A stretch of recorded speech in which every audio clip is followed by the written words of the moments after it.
in dobrodošli na YouTube kanalu diagnostičnega laboratorija Medicare Plus, kjer vam bomo laboratorijske podgance prinašali zanimive vsebine z področja laboratorijske diagnostike, spustili vas bomo pa tudi v zakulisje laboratorija, kjer si boste lahko ogledali, kaj točno se dogaja z vašimi vzorci. Ostanite z nami! Danes vam bomo predstavili 5 najpogostejših preiskav, ki jih običajno opravite, ko obiščete laboratorij. Prva preiskava oziroma najpogostejša preiskava, ki jo opravimo v laboratoriju, je hemogram oziroma splošna krvna slika. Hemogram je izraz za številčno koncentracijo eritrocitov, levkocitov in trombocitov. Podatki o teh celicah se na dolgi rok ne spreminjajo in so pri pacientih precej konstantne. Kri za hemogram pa lahko vzamemo kadarkoli v dnevu. Kri lahko vzamemo iz prsta ali pa iz vene, pri tem pa dobimo naslednje informacije. Podatke o eritrocitih oziroma rdečih krvničkah, levkocitih oziroma belih krvničkah in trombocitih, ki so krvne ploščice. Če ste opazili, se vse skupine celic končajo na končnico cit. To v grščini pomeni mečken oziroma celica, mogoče za lažjo predstavo, o čem govorimo. Eritrociti so številčno najbolj zastopani v krvi. Prenašajo kisik in odnašajo ogljikov dioksid. Eritrociti so v bistvu krvne vrečke, celice brez jedra in vsebujejo hemoglobin. Nizek hemoglobin je zato tudi drug izraz za anemijo. Na hemoglobinu pa je tudi vezalno mesto za železo, zato imamo včasih, če imamo nizek hemoglobin, tudi nizko železo. Iz eritrocitov lahko izmerimo še eritrocitne konstante, ki nam dajo vpogled v velikost, obliko in težo eritrocita. Številčno so eritrociti najbolj zastopani, v krvi jih pri zdravem posamezniku najdemo med 4 in 6 krat 10 na 12. Druge pomembne celice so levkociti. Ti nas varujejo pred virusi in bakterijami in so del imunskega sistema. Nekateri levkociti so stari toliko kot mi, saj so del spominskega odziva imunskega sistema in nas varujejo pred ponovnimi okužbami. Spet drugi levkociti pa so mlajši in nastanejo kot posledica vdora virusov ali bakterij v telo. Zadnje in najmanjše celice so trombociti oziroma krvne ploščice. Pomembni so predvsem za strjevanje krvi. Namreč, ko se vrežemo, so trombociti prvi, ki pridejo na mesto vboda oziroma vreznine in tam preprečijo, da bi izkrvaveli oziroma izgubili preveč krvi. Na podlagi osnovne krvne slike oziroma hemograma zdravnik pridobi informacijo o številu belih in rdečih krvničk, se pravi eritrocitov in levkocitov, in pa o številu krvnih ploščic oziroma trombocitov. Na podlagi teh številk pa lahko sklepa glede določenih bolezni. Če imamo nizke eritrocite, lahko govorimo o anemiji. Če imamo na drugi strani visoke levkocite, so ti visoki levkociti značilni za vdor virusov in bakterij. Iz osnovne krvne slike bo zdravnik torej lahko ugotovil, ali imate virozo. Druge najpogostejše preiskave, ki jih boste opravili, so preiskave urina. Preiskavo urina opravimo iz prvega jutranjega ali priložnostnega urina. V urinu so vedno normalno prisotne določene snovi. To so presnovki hrane, hormoni, epitelne celice, soli. V urinu zdravega človeka pa določenih stvari ne sme biti. Sem sodijo beljakovine, glukoza in pa krvne celice. Levkociti so precej pogosta najdba. Največkrat jih najdemo pri ženskah, saj so tudi okužbe sečil in mehurja pogostejše.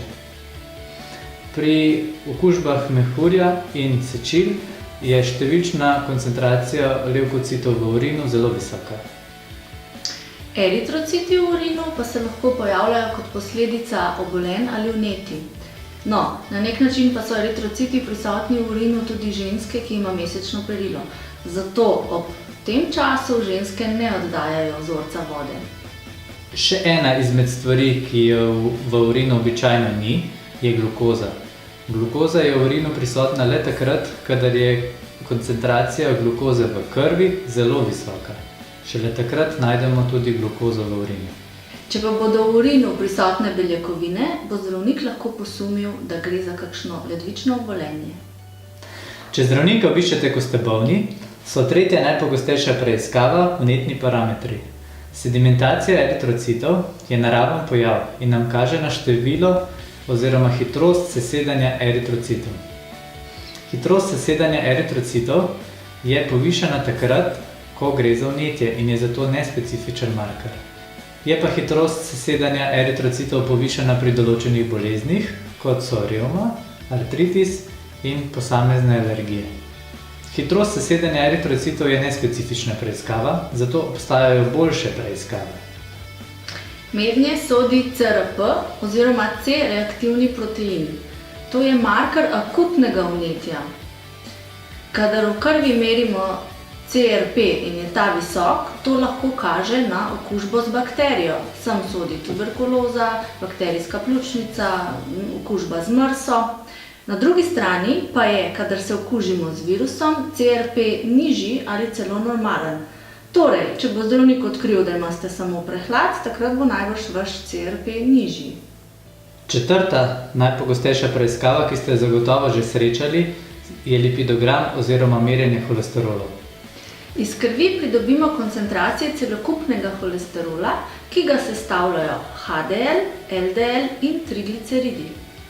LDL oziroma slab holesterol je problematičen predvsem zato, ker na stenah žil tvorijo obloge, zaradi katerih se lahko žile zamašijo.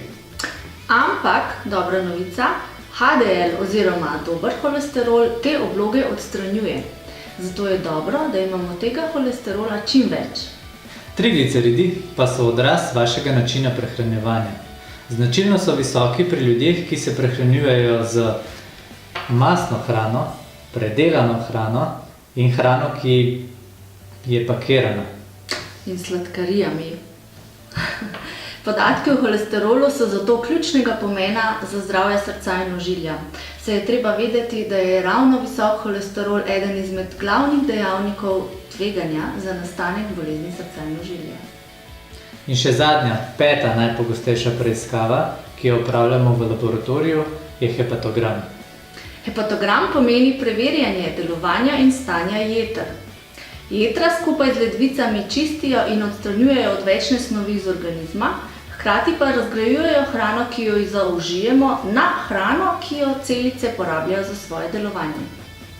Pri hepatogramu merimo jetrne encime. Ti so značilno visoki pri določenih obolenjih in bolezenskih stanjih. Če se na primer zastrupimo, bodo jetrni encimi zelo visoki. Značilno so jetrni encimi visoki tudi pri cirozi jeter, hepatitisu in zastrupitvah. V hepatogramu pa merimo tudi bilirubin, ki je v krvi sicer prisoten v zelo majhnih količinah, saj je toksičen.